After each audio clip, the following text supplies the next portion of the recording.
Okay, I think you guys are the only ones signed up, so I'm going to go ahead and get started. Let's see, I'm going to share my screen.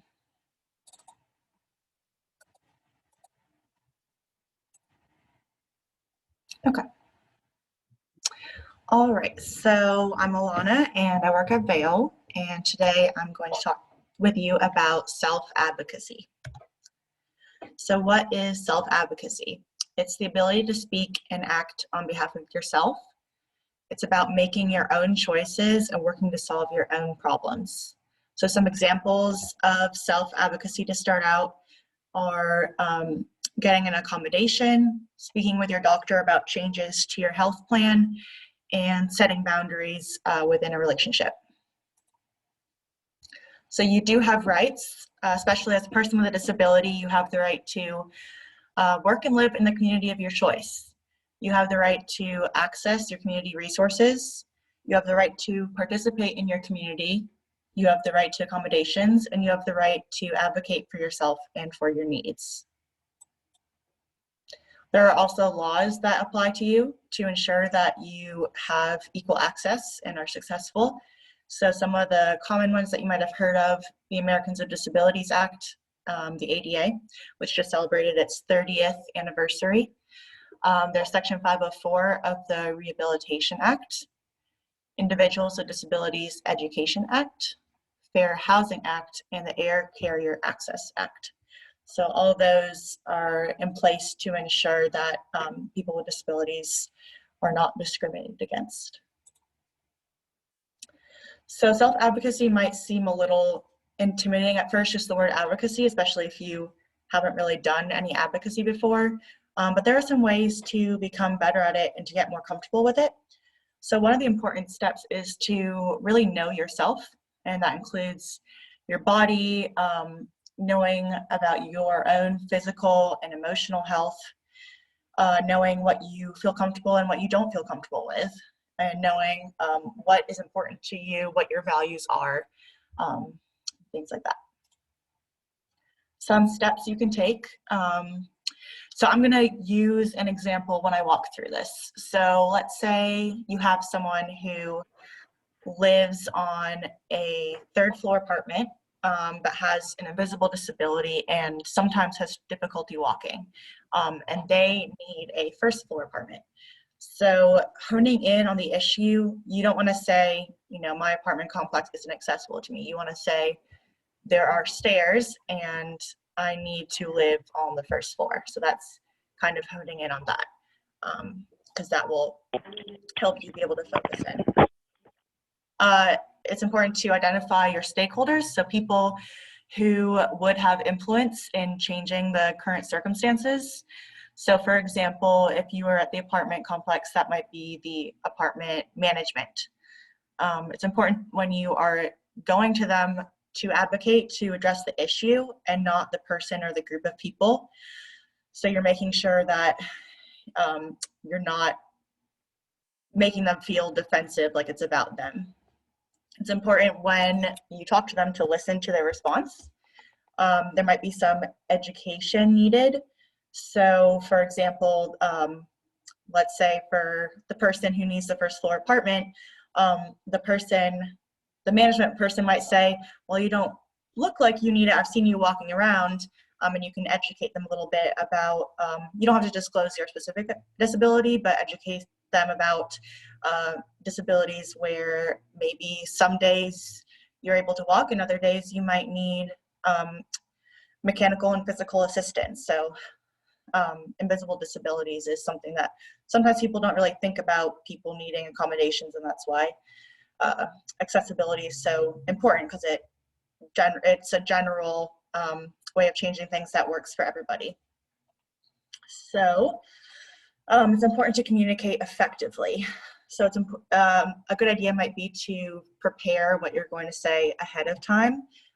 You can even take some notes and bring those in with you if you're talking to a person, or have notes when you're talking over the phone, or whatever method that you use. And you can also have someone to support you in this and talk with you. So first, you want to know what you already know about the situation. So laws and rules that apply to you in this situation. So for the person who needs a first floor apartment and currently is on the third floor with stairs, you could look at some of the laws that I mentioned earlier. So Section 504 of the Rehab Act, the Fair Housing Act, would allow for a reasonable accommodation in this case. So are there people you know who are experts in the area? So for me, if I was in that situation where I needed a first floor apartment, I would probably talk to Gail, who's the executive director here at Vail, and get her advice because she's done a lot of site visits and knows a lot about that.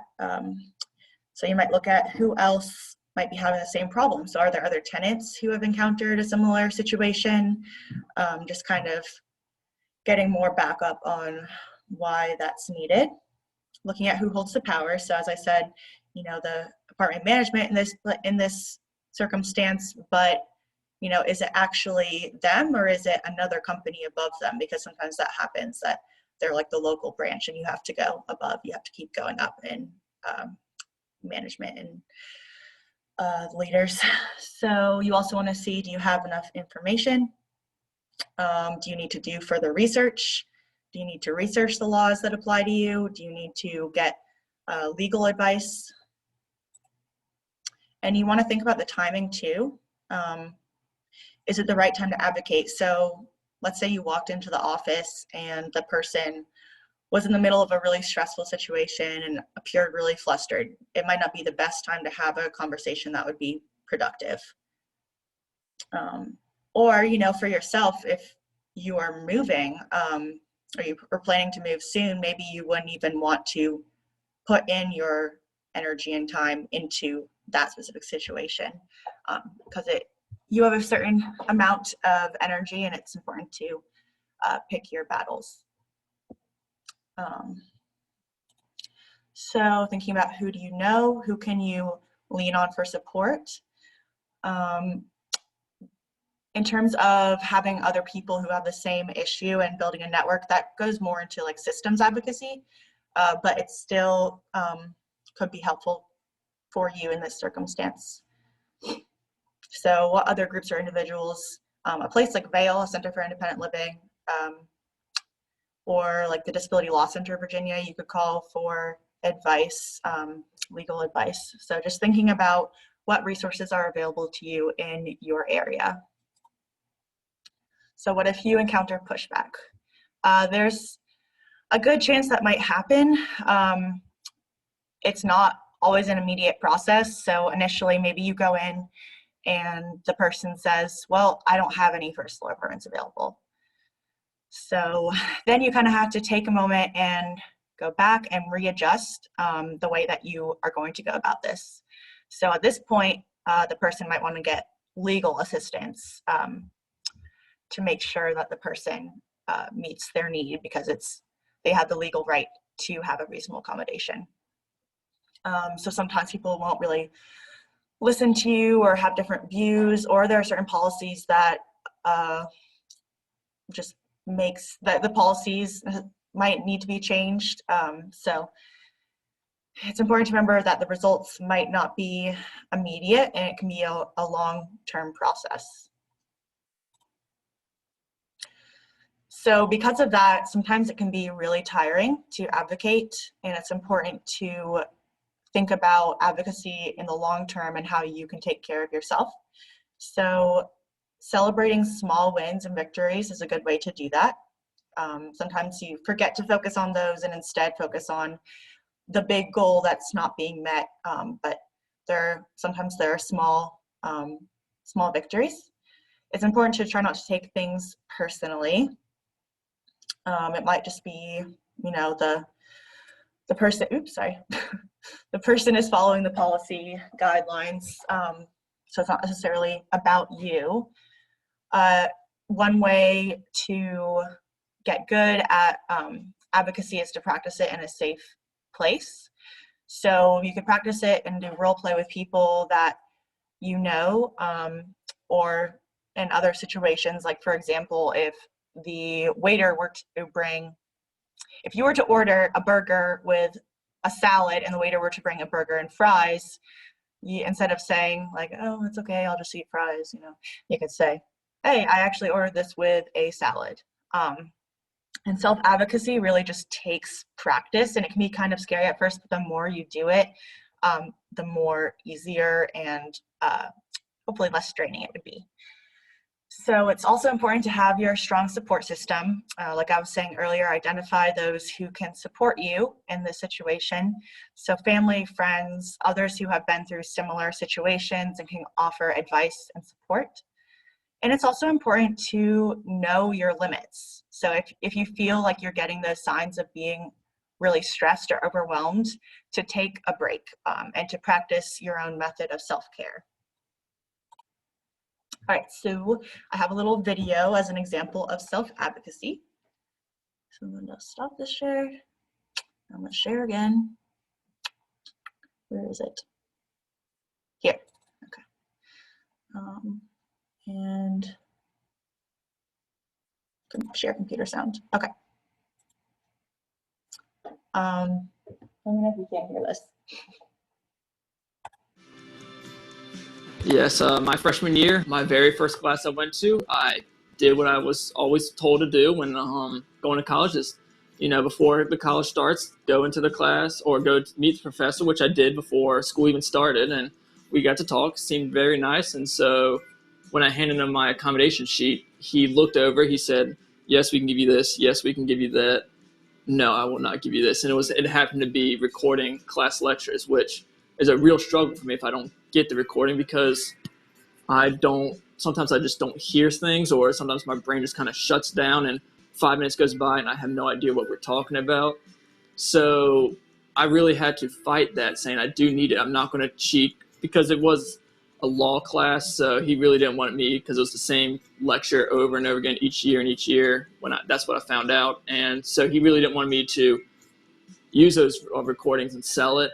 So I kept talking to him in office hours, very polite, not demanding, but very trying to be an adult and saying, I do need these. I will succeed. I promise you I won't do anything with these. And ultimately, I actually had to use the Disability Center to have a meeting with him, as well as the people who are in the Disability Center. And we met up, and we actually came up with an agreement where I could record. However, I had to create a contract saying at the end of the year, I will delete all these in front of him and all the lecture notes. And we each had to sign on it. And so I actually did get to, at the very end, get to use my accommodations. But I did have to fight for it a little bit. And that's not with every professor. Now, all the professors I've known these days will let me use it. They have no questions about it. And a lot of them will actually like, do you need this? Do you need this? So they're very approachable. But the big thing is just not to be afraid.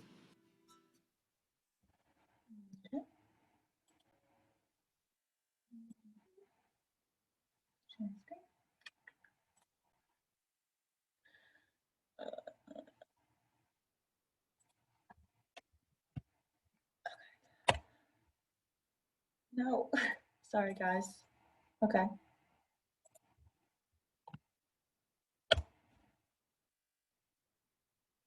Okay. So yeah, so that was a good example. You can see there where he kind of got some pushback from the professor saying, no, I can't give you this accommodation. And he was able to enlist outside support, which was ended up being productive, and he was able to reach his goal. So thinking about some places that you can get support, a lot of policies and laws are available online. So a good starting place is to just do some research independently or with support. So just Googling like the ADA, usually the policy is listed online. Your local Center for Independent Living, so that would be Vail here. The ADA National Network is a place that you can call and see if they have any advice for you and explain your situation. And same with the Job Accommodation Network in terms of employment discrimination. HUD is the Housing and Urban Development, and they are federal, so they would be a good resource if there was housing discrimination. But yeah, those are some things. But does anyone have any questions about anything that I went through? I know it's kind of fast. If not, okay. Well, thank you for joining me today, and I hope you all have a good rest of your day.